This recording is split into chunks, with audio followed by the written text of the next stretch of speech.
महात्मा गांधी जी की 150वीं जयंती समारोह एवं 2 अक्टूबर स्वच्छता ही सेवा पखवाड़ा समापन कार्यक्रम का आयोजन किया गया, जिसमें स्कूली बच्चों ने बड़ी संख्या में भाग लिया।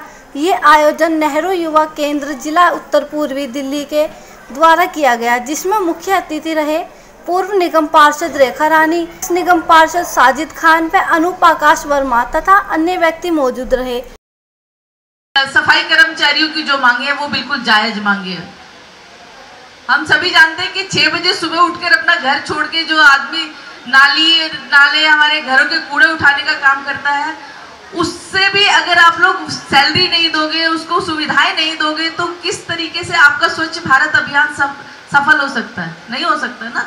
सिर्फ जब वो लोग सफाई करते हैं उसके बाद आप लोग झाड़ू लेके फोटो खिंचवा देते हैं जी सफल ये स्वच्छ भारत अभियान चला रहे हैं बीजेपी के नेता। लेकिन आज कहाँ है वो नेता? कहीं नजर आए आपको?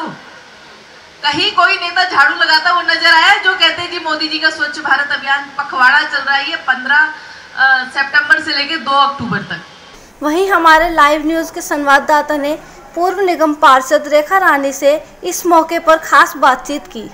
2 अक्टूबर मतलब महात्मा गांधी जी की जयंती आज पूरे देश में मनाई जा रही है। इसी पे बातचीत करने के लिए मौजूद है हमारे साथ पूर्व निगम पार्षद रेखा रानी जी। देखिए, आज 2 अक्टूबर गांधी जी की 150वीं जयंती हम यहाँ मना रहे हैं। नेहरू युवा केंद्र की तरफ से ये कार्यक्रम रखा गया है और इसमें सभी बच्चों ने महात्मा गांधी आज के परिप्रेक्ष्य में उस पर अपने विचार व्यक्त किए। बहुत ही सुंदर तरीके से सभी ने जो समझाया है और जो समझा है आज कहाँ किस तरीके से उनके विचारों को अपने जीवन में अपनाने की हमें ज़रूरत है।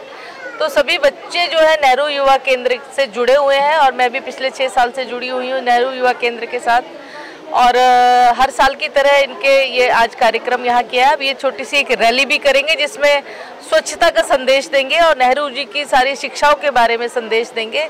तो मैं इन सभी को शुभकामनाएं देती हूँ और इनके हर छोटे बड़े कार्यक्रम में मुझे शरीक होने का मौका मिलता है। इसके लिए मैं पार्षद जी का, गोपाल गोस्वामी जी का बहुत धन्यवाद करती हूँ और सभी बच्चों को शुभकामनाएं देती हूँ। ईडीएमसी के सफाई कर्मचारी लगातार 21 दिन हो गए हैं, क्या कहना चाहेंगे इस बार?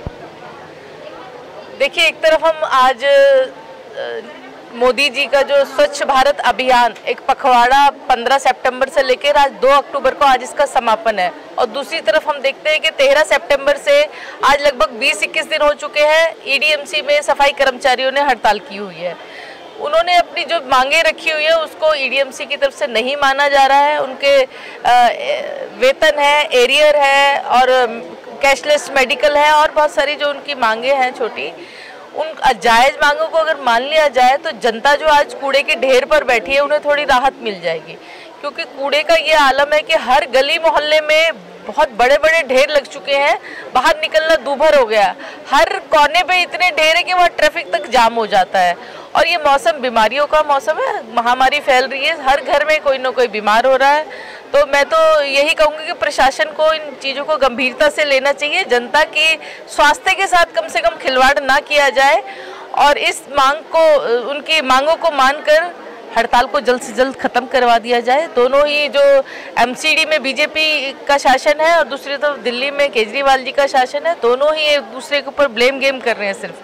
तो जहां एक तरफ मोदी जी ने अभी 15 सितंबर को इस स्वच्छ भारत अभियान के पखवाड़े की जो शुरुआत की थी, पूरे देश में 3 लाख डिजिटल स्क्रीन लगाकर उन्होंने संदेश दिया था कि हम यहाँ ये एक सफाई अभियान शुरू कर रहे हैं। पूरे देश में ये संदेश गया था। लेकिन जो दिल्ली देश की राजधानी है, यहाँ अगर हम देखें तो कूड़ा कूड़ा दिल्ली हो चुके हैं। यहाँ ये स्वच्छ भारत अभियान पूरी तरह फेल हो चुका है, दम तोड़ चुका है। तो इस पर प्रशासन को गंभीर होने की ज़रूरत है और इस हड़ताल को जल्द से जल्द ख़त्म करना चाहिए ताकि हम लोगों को, सभी लोगों को राहत मिल सके इससे। हाल ही में मनोज तिवारी ने गोकुलपुरी में एक मकान की सील तोड़ी थी, इस पे क्या कहेंगे आप? देखिए, मैं तो यही कहूँगी कि वो खुद प्रशासन में है, सेंट्रल गवर्नमेंट में बीजेपी है, वो दिल्ली में हमारे एमपी है और अपने ही एरिया में अगर वो कानून हाथ में लेते हैं इस तरीके से जो सुप्रीम कोर्ट के आदेश के अनुसार अगर सीलिंग की जा रही है, तो मुझे लगता है कि प्रशासन को इसमें गंभीर होना चाहिए। लोगों को राहत दिलाने के लिए इसमें आप अमेंडमेंट कर सकते हैं, अध्यादेश ला सकते हैं इसे किसी कानूनी तरीके से रुकवा सकते हैं, लेकिन जिस तरीके से उन्होंने सील तोड़ी, ताला तोड़ा, लोगों के सामने, हजारों लोगों के सामने ये उन्होंने किया, तो ये तो सरासर जो है हम सुप्रीम कोर्ट की अवहेलना कर रहे हैं। तो इसके लिए तो ये बिल्कुल गैर कानूनी है, दूसरे लोगों पर भी इसका गलत असर जाएगा। अगले दिन ही हमने पढ़ा कि एक आम आदमी के विधायक हैं अनिल वाजपेयी जी, उन्होंने भी अपने एरिया में उनके सामने कार्यकर्ताओं ने सील तोड़ दी। तो ये तो सत्ता में तुम लोग बैठे हुए हो, तुम लोगों की जनता की सेवा करने के लिए आए हो, सीलिंग को रुकवाने का काम कर सकते हो, लेकिन अगर तुम खुद ही अपने हाथों से सील तोड़ रहे हो, कानून तोड़ रहे हो, तो ये तो सरासर बिल्कुल गलत है। इससे जनता में गलत संदेश जाता है। किसान कूच कर गए हैं दिल्ली की तरफ, अभी भीड़ देखने बिल्कुल। आज देखिए 2 अक्टूबर है, हम लोग यहाँ याद कर रहे हैं लाल बहादुर शास्त्री जी को, नेहरू जी को, गांधी जी को, क्योंकि शास्त्री जी का नारा था जय जवान जय किसान। और आज हम देखें दिल्ली के बॉर्डर पर जो किसान दिल्ली में आने की कोशिश कर रहे हैं, अपना एक पूरा उनका रैली है, जो सभी किसान क्योंकि बहुत परेशान हैं, अपनी अपनी मांगों को लेकर वो प्रदर्शन कर रहे हैं कई दिनों से, और वो यहाँ दिल्ली में प्रवेश करना चाह रहे हैं। जंतर मंतर पर उनके आने का था, लेकिन हर बॉर्डर पर, हर नाके पर जो है पुलिस उन्हें रोक रही है। तो जहाँ एक तरफ जय जवान जय किसान की बात थी, वहाँ जवान और किसान दोनों ही आपस में लड़ रहे हैं। तो ये बिल्कुल गलत संदेश है। मुझे लगता है कि हमें उनकी बातों को सुनना चाहिए, उनकी मांगों को, जायज़ मांगों को हम मान सकते हैं, और सभी को अपनी बात रखने का अधिकार है लोकतंत्र में, तो उनके लिए हमें सोचना चाहिए। लोगों का कहना है कि पेट्रोल और डीजल के दाम काफ़ी बढ़ रहे हैं, क्या कहेंगे मैडम इस पर?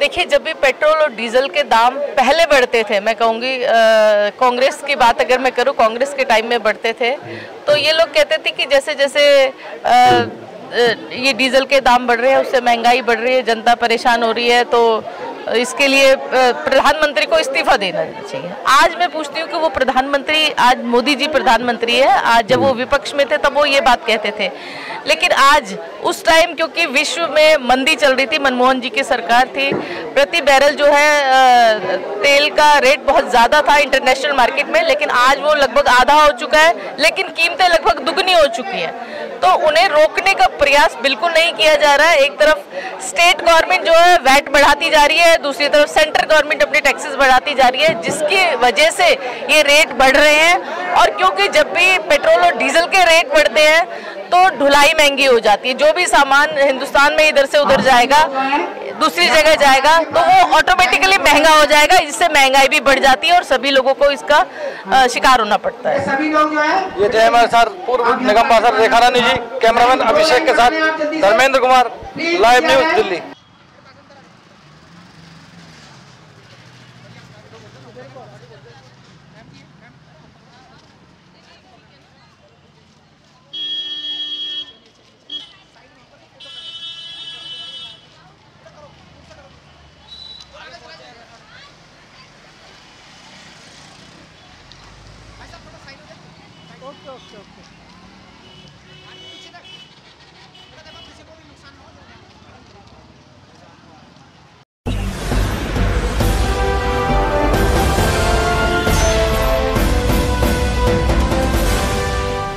सब्सक्राइब करें।